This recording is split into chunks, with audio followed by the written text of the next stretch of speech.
So hi guys, இன்றைக்கி நான் வந்து பாயன்சி ஃபோர்ஸ் அப்படிங்கிற ஒரு ஃபோர்ஸை தான் நான் வந்து உங்களுக்கு இன்றைக்கி எக்ஸ்பிளைன் பண்ண போகிறேன்.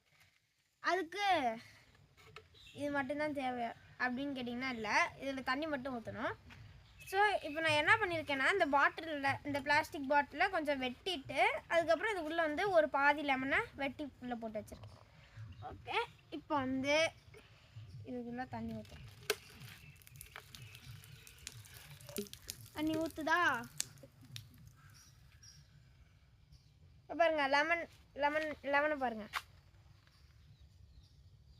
அப்படியே ஃப்ளிப் ஆயிடுச்சு. ஓகே, இதுக்கான ரீசன் என்னன்னு நம்ம இப்போ பார்க்குறோம்.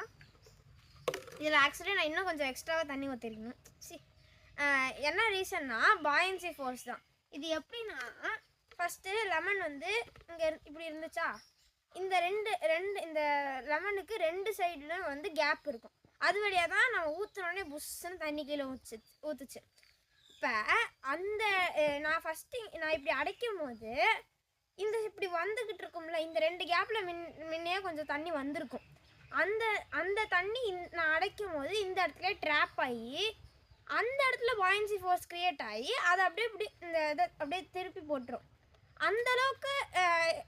அந்தளவுக்கு ஃபோர்ஸ் க்ரியேட் ஆகாததுனால, ஏன்னா இந்த இடத்துல ரொம்ப லைட்டான தண்ணி தானே அந்த இடத்துல ட்ராப் ஆகிருக்கும், அதனால் கொஞ்சம் கம்மியாக தான் ஆயிடுச்சு.